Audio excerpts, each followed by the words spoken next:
अस्सलाम वालेकुम नाजरीन, सिटी बॉक्स में आप सबको खुश आमदीद। आज की इस वीडियो में हम बात करेंगे मौर्य सल्तनत और हिंदुस्तानी तारीख के सबसे अजीम बादशाह चंद्रगुप्त के बारे में। चंद्रगुप्त जो कि अपने मौर्य ख़ानदान का पहला हुक्मरान था। सल्तनत का जनूबी हिस्सा गंगा नदी पर वाक़या था, जिस पर नंद खानदान की हुकूमत थी। चंद्रगुप्त ने इक़्तिदार को मजबूत करने के लिए नंद राजा को कत्ल किया और मौर्य सल्तनत को कायम किया। चंद्रगुप्त ने इसके बाद हिंदुस्तान की छोटी हुकूमतों को फतह किया और अपनी सल्तनत को मजबूत किया। चंद्रगुप्त के बाद इसका बेटा बिंदुसर जानशीन के तौर पर तख्त पर बैठा, जिसने 298 से 272 कबल मसीह तक हुकूमत की। चंद्रगुप्त की मौर्य सल्तनत को इसके बेटे बिंदुसर ने फ़रोग़ देने में अहम किरदार अदा किया और बिंदुसर ने मरकज़ी हिंदुस्तान को फतह करके वहाँ भी अपने इक़्तिदार को मजबूत किया। चंद्रगुप्त हिंदुस्तान में हुकूमती इंतज़ाम का बानी था।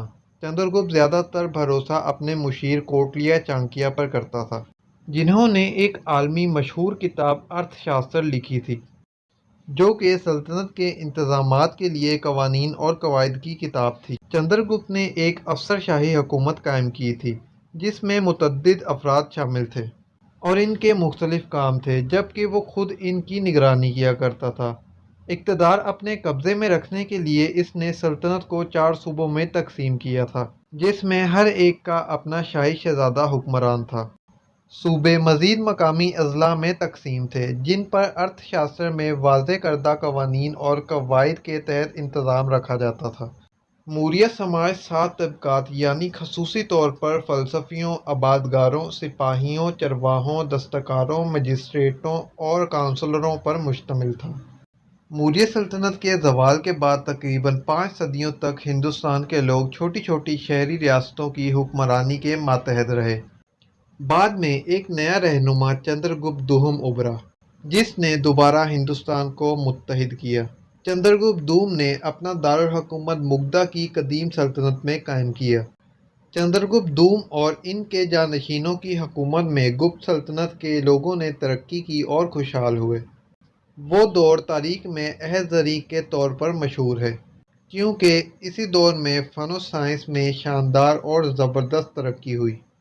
गुप्त हुक्मरानों के दौर में लोग अपने हिंदू असास की जानिब मुतवज्जा हुए और हिंदू मज़हब रियासत का मज़हब बन गया।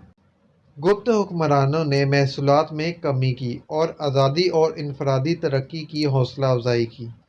इसी के नतीजे में गुप्त सल्तनत को फ़नो-इल्म, साइंस, टेक्नोलॉजी, फ़ल्कियात और रियाज़ी में मरकज़ियत हासिल हुई। चंद्रगुप्त दूम की वफ़ात के बाद गुप्त सल्तनत का ज़वाल शुरू हुआ और आहिस्ता आहिस्ता मुख्तलिफ इलाके अलग होने लगे। बाद में जानशीन बनने वाले हुक्मरान अपने पहले हुक्मरानों की तरह हुकूमत करने में इतने काबिल और बासलाहियत हुक्मरान न थे। नतीजे में हुकूमत ज़्यादा कमज़ोर हो गई और सल्तनत मुल्की व गैर मुल्की हमलावरों के हमलों से तबाह व बर्बाद हो गई। बहरहाल ये कहा जा सकता है कि कदीम दुनिया की इब्तदा 500 कबल मसीह से 500 ईस्वी तक हुई। इसमें मुतअद्दिद हुक्मरानों और हुक्मरान ख़ानदानों का मुशाहिदा होता है, जिसमें इंडिया में सबसे ज़्यादा मशहूर मौर्य और गुप्त ख़ानदान हैं।